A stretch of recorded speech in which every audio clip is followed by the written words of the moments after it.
Car ఇక్కడే ఉంటుందిగా. Car ఇక్కడ ఉంటే వైద్యం ఎవరు చేయిస్తారు? మీరు రండి హాస్పిటల్కి. అవసరం లేదు, ఇదిగోండి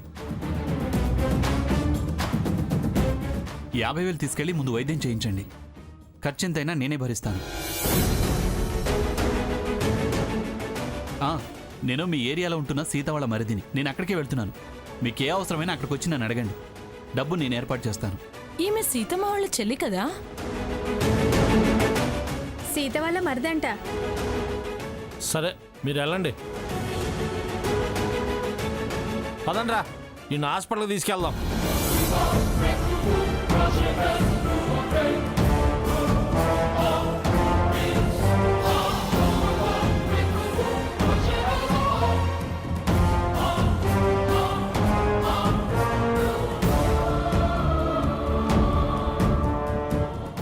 అయిందా? నీ కోపం ఖరీదు 50,000. తన కోపమే తనకు శత్రు అని ఇందుకే అన్నారు. చాలు గాని పదా. నేను అక్కడికి రాను, ఇంటికి వెళ్తాను. నిన్ను పిలుచుకురమ్మంటేనే నేనొచ్చా. వెళతానంటే నా డబ్బు నేను తీసుకుని వెళ్తా. తర్వాత వాళ్ళు ఎక్కడికి తీసుకెళ్తే అక్కడికి వెళ్ళు. ఇదిగో బావా బావా, ఎందుకు వాళ్ళని పిలుస్తున్నావు? అప్పచెప్పి వెళ్దామని. వాళ్ళు నన్ను తంతే నీకు సంతోషమా? మాతో కలవటం నీకు ఇష్టం లేదుగా, అందుకే నీ దారిన నిన్ను వదిలేద్దామని. బెదిరిస్తున్నావా? ఏమన్నా అనుకో, వస్తేరా లేకపోతే పో. వస్తాను పద. గుడ్, పద. నిండు భూమి నిన్ను రెండు చేతులతో కౌగిలించమని పిలిచినదా? పిలుపు వినరా, మలుపు కనరా, పరుగువై పద పదరా. గుండె దాటుకుని పండుగైన కల పసిడి దారులను తెరిచినదా?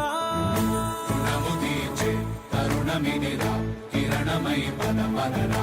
ఓ ఏమి వదిలి అటు కదులుతోందమది మాటకైన మరి తలచినదా?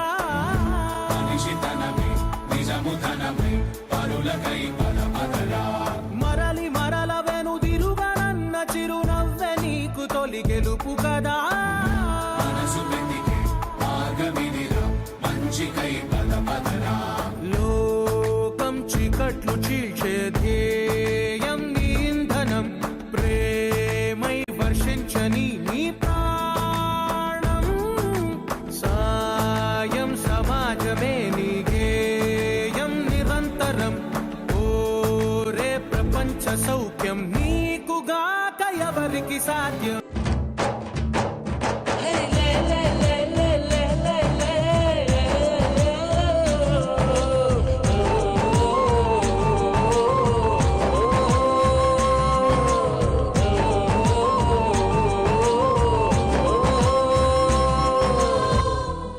అన్ని జాగ్రత్తగా వడ్డించండి.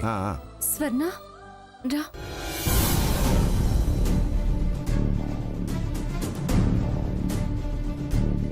ఎందుకే ఊరికే నా మీద విరుచుకు పడతావు?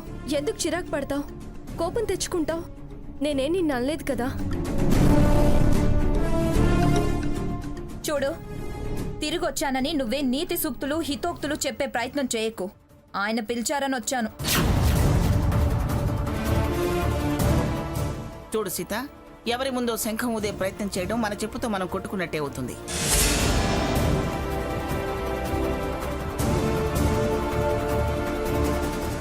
అలా దానికి మనం ఏం చెప్పే ప్రయత్నం చేసినా దాని చెవికి ఎక్కదు. వదిలే. ఆ కోపమే నీ కొంప ముంచింది. ఎవరి కాళ్ళు వెరకొట్టావట? వీడు వచ్చేసరికి నీ కాళ్ళు చేతులు విరిచేస్తారేమో అనుకున్నాను. బానే ఉన్నావే. నీలా ఇంకో కుర్చీ ఇప్పిద్దామనుకున్నావా?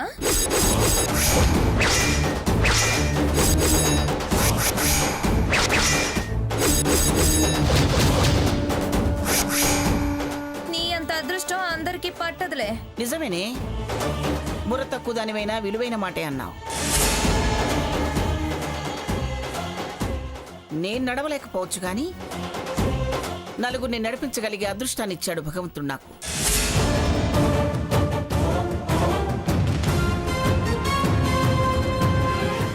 ఇలా ఉండి కూడా నన్ను ఆదర్శంగా తీసుకునే స్థాయినిచ్చాడు ఆ భగవంతుడు నాకు. మనసులో మంచి ఆలోచన, సాధించాలనే పట్టుదల ఉండాలే గాని ఏ లోపానైనా జయించవచ్చని నిరూపించిన దాన్ని నేను. అత్తయ్య గారు, ఏమిటే, ఏమనద్దు అంటావా?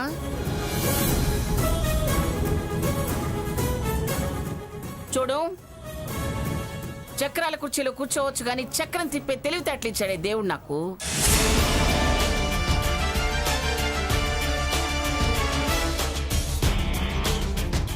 నన్ను దెప్పితే పుట్టగతులు లేకుండా పోతావు, ప్లీజ్ జాగ్రత్త. అమ్మమ్మ గారు వదిలేయండి. ఏదో పొరపాటున నోరు జారింది. మళ్ళీ జారకుండా నన్న ఉంటుందనే నేనేమిటో, నా కెపాసిటీ ఏమిటో, నా లెవెల్ ఏమిటో దానికి వివరంగా చెప్తున్నాను.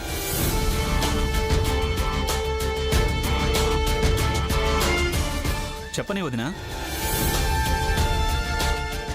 ఎవరి భయమో ఒకరి భయం లేకపోతే అది కంట్రోల్లో ఉండదుగా.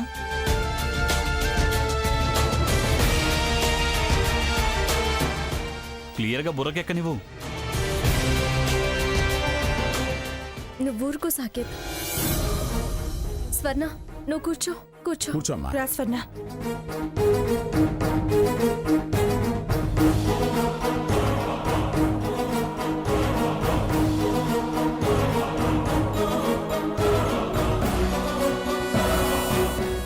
ఈ వంటలేంటో వడ్డన్లేంటో.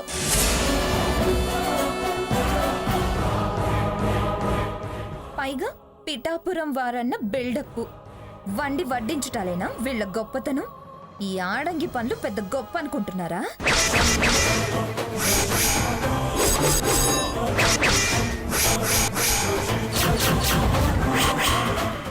నోరు తిండికి మాత్రమే తెరువు. అడ్డంగా వాగితే పళ్ళ వరస రాలుతుంది. నమిలి మింగటానికి ఏం మిగలవు.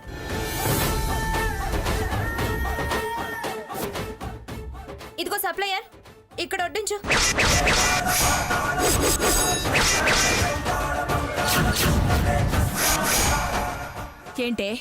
ఏంటే ఆ పిలుపు? సప్లయర్ ఏంటే సప్లయర్?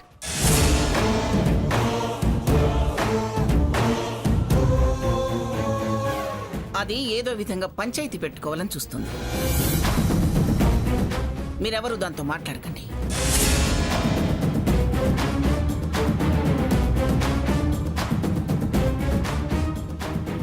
అమ్మా,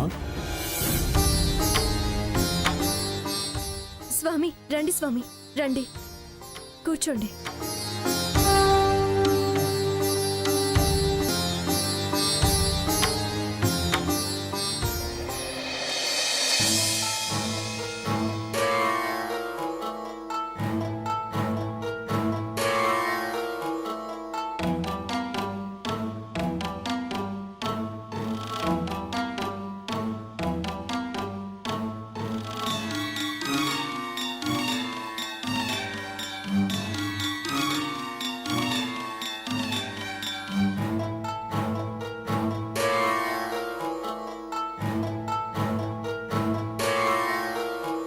తినండి స్వామి.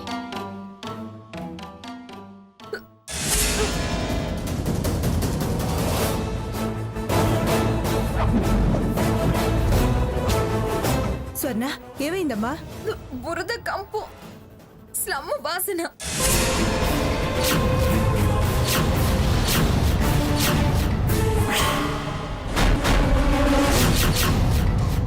ఈ మురికి మనుషుల్ని నా పక్కన కూర్చోపెట్టింది.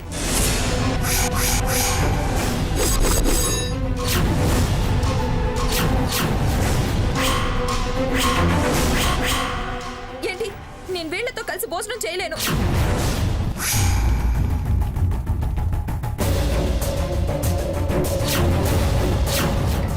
స్వర్ణ, విస్తర ముందు నుంచి లేవకూడదే.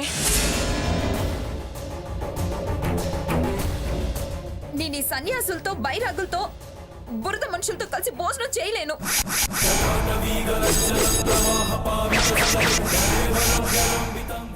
అమ్మా, దేహానికి వాసనలు ఉండవు, మన ఆలోచనలను బట్టే ఆ వాసనలు. స్థాయి డబ్బులో ఉండదు, మనసును బట్టే వస్తుంది. చీత్కారాలు సంస్కారం అనిపించుకోవు. సాటి మనిషిని ప్రేమించలేని వాళ్ళు మనుషులు అనిపించుకోరమ్మా.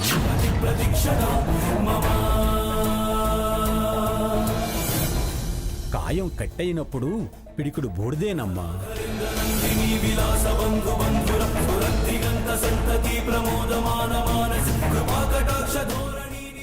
ఎవరైనా ఈ నాగరికము నడుమ పోయేవారే. ఏయ్ ముసలోడా, ఎక్కువ తక్కువ వాగుతున్నావేంటి?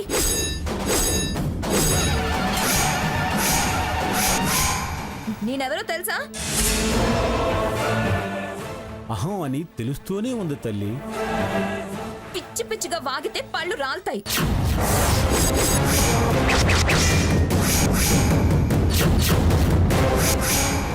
స్వర్ణ, సాధువులు అలా అంటే పాప చుట్టుకుంటుందే. అయితే తమరు చేసుకోండి పాద పూజలు. అడుగు తినే వాళ్ళ పక్కన కూర్చొని తినాల్సిన కర్మ నాకు పట్టలేదు. నీ సంత్రం సంతర్పణ నాకేం అవసరం లేవు. ఏయ్! పదవి పద. ఏం చూసుకునే నీకు ఇంత మిడిసిపాటు? తన మన భేదం లేకుండా అలా నోరు పారేసుకుంటున్నావు.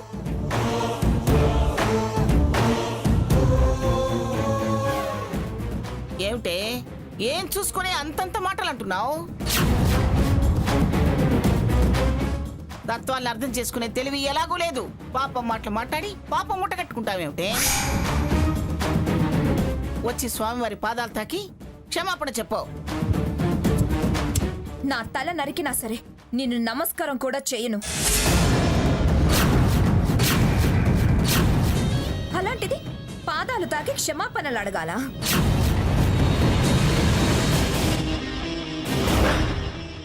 టీకానా లేక వేషం వేశాడు.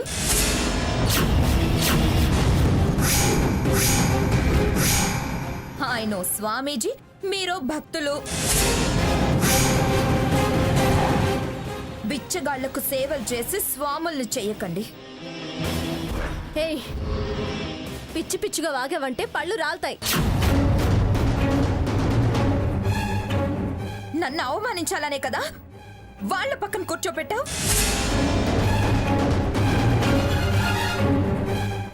ప్లాన్ వర్కౌట్ కాకపోయేసరికి ఇలా విరుచుకు పడుతున్నావా? అలాంటి ముదరష్టపు ఆలోచనలు, ప్లాన్లు నీకు అలవాటే. దానికి అలాంటి అలవాట్లు లేవు, అలాంటి బుద్ధులు లేవు. మంచిది, దాన్ని పట్టుకునే వేలాడు. మీకు కూడా ఓ చిప్ప, కర్ర, తంబురా ఇస్తుంది. మీరు వెంట తిరుగుదురు గాని.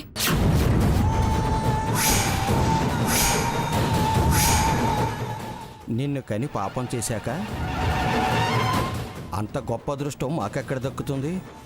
అంత వర్రీ అవ్వాల్సిన పనేం లేదు. కావాలంటే నేను కొని పెడతానులేండి కాషాయ వస్త్రాలు. ఎందుకే ఎంతగా పెట్టలేకపోతున్నావు? ఓనీలే అనుకుంటున్న కొద్దీ పైత్యం వికారిస్తున్నట్టుంది. పైత్యం కాదు, ఇక్కడుంటే పిచ్చెక్కుతుంది. ఎక్కడికే విదిలించుకుని వెళ్ళాలని చూస్తున్నా? పదవే ముందు పదా.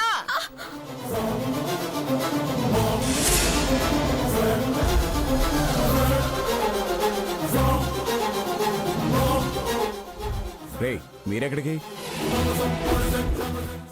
కీళ్ళెరిగి వాత, నరవెరిగి తీత తనకు బాగా తెలుసు.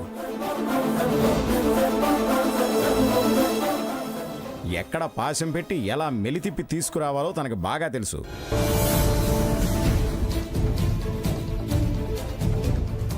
రండి, మనం మన వడ్డం సంగతి చూద్దాం.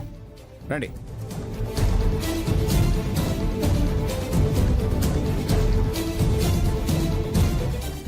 సీత, ఆగవే. దాని రోగం కుదిర్చగలిగేది పిన్నిగారు ఒక్కరే. ఏంటో అమ్మా, ఎప్పుడు ఏది చేద్దాం అనుకున్నా ఏదో ఒక రచ్చ చేస్తూనే ఉంది.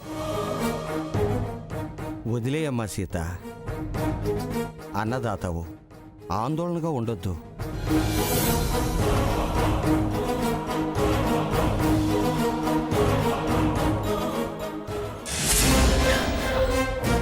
ఏంటి ఏంటి నీ దౌర్జన్యం? నన్ను ఎందుకు ఇలా లాక్కొచ్చావు? అనాల్సినవన్నీ అక్కడే అన్నావుగా, మళ్ళీ ఇక్కడ అనేవేంటి? నోరు తెరిచావంటే దవడ పగల కొడతా. అనడానికి కదే లాక్కొచ్చింది, నీ పొగరు అణచడానికి. ఏ కొడతావా? అక్కడే కొట్టాను కదే. నాకు నీలా ఆ భాగీరథిలా చాటుమాటు పనులు రావు. మీలా దొంగచాటు దాడులు చేయించటం అస్సలు రాదు. అయినా ఇంత జరిగినా నీకు కాస్తైనా బుద్ధి మారలేదేమిటే? జనంలో వదిలేసి వచ్చుంటే తలోకు తన్ను తన్ని మళ్ళీ నీ నోరు లేవకుండా చేసుండేవాళ్ళు. పాపం కదా అని వాడు విడిపించుకుని తీసుకొస్తే నీలుగుతున్నావేమిటే నీలుగుడు? అక్కడ అన్నది చాలేదనా ఇక్కడ మొదలు పెట్టావు? నాకు గాని చిర్రెత్తిందో ఏం చేస్తావే? ఏం చేస్తావు? ఎవరిని తల్లకిందులు చేస్తావే? నీ బోడి బెదిరింపులకి ఇక్కడ భయపడే వాళ్ళు ఎవ్వరూ లేరు. ఎలాగూ వాడు కాదని అనుకుంటున్నాడు. నేను గాని ఇప్పుడు నోరు తెరిచాను అంటే నువ్వు ఆ భాగీరథి కలిసి రఘురాం మీద దాడి ప్లాన్ చేశారని చెబితే తలో పక్క చేరి నిన్ను బంతాటాడతారు.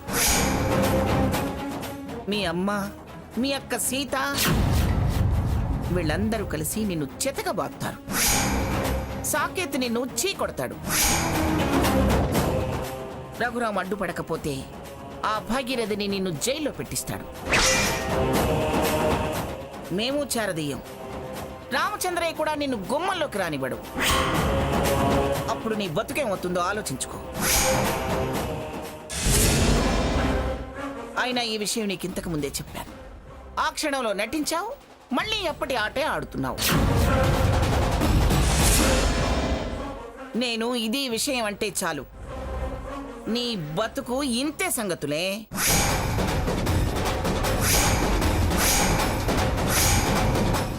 చెప్పమంటావా? వాళ్ళకంతా చెప్పమంటావా? ఇంకా చెప్పాల్సిందేముంది అమ్మమ్మ గారు? అంతా మేము విన్నాము. సీత, ఇంకా ఇలాంటి దాని మీద, ఇంత చేసిన దాని మీద జాలి చూపిస్తున్నారా? దాని మనసు మార్చే ప్రయత్నం చేస్తున్నారా అమ్మమ్మ గారు? ఏమే, పోనీలే పాపం చెల్లెలు కదా అని ఎన్ని అవమానాలైనా భరించి ఊరుకుంటుంటే నన్ను గెలవలేక చివరికి ఆ పనికి మాలిన దాంతో చేతులు కలిపి నా భర్త మీద దాడి చేయిస్తావా? అంత రాక్షసత్వానికి నువ్వు దిగజారిన తర్వాత ఇంకా నీకు నాకు మధ్య రక్త సంబంధం, బంధుత్వం ఎందుకే?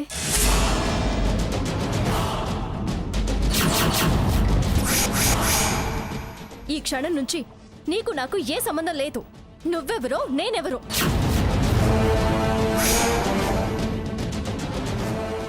నేను ఈ క్షణం నుంచి స్వర్ణ అనే చెల్లెలుందన్న విషయం మర్చిపోతున్నాను. పూర్తిగా తెగదింపులు చేసుకుంటున్నాను. ఇంకెప్పుడు నా ఎదురు పడే ప్రయత్నం చేయకు. ఇంత దుర్మార్గురాలు అనుకోలేదు. అయినా ఇంత నీచపు ఆలోచన ఎలా చేసావు? నిన్ను చూస్తుంటేనే అసహ్యం వేస్తుంది. తెగదింపులు చేసుకుంటున్నాను. ఇంకెప్పుడు నా ఎదురు పడే ప్రయత్నం చేయకు. ఇంత దుర్మార్గురాలు అనుకోలేదు. అయినా ఇంత నీచపు ఆలోచన ఎలా చేసావు? నిన్ను చూస్తుంటేనే అసహ్యం వేస్తుంది.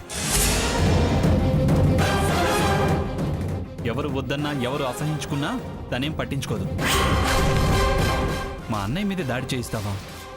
నువ్వు వదులుకున్నంత తేలిగ్గా మేము వదులుకుంటాం అనుకున్నావా?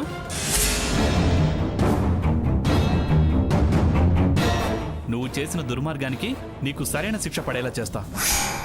ఇప్పుడే పోలీస్ కంప్లైంట్ ఇచ్చి నేను సాక్ష్యంగా ఉంటాను. నీకు వాళ్ళైతేనే కరెక్టే.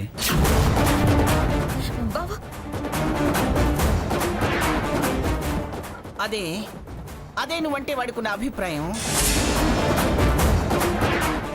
తప్పే తప్పే అని నువ్వెంత చెప్పినా వినలేదు. అనుభవించవే, అనుభవించు.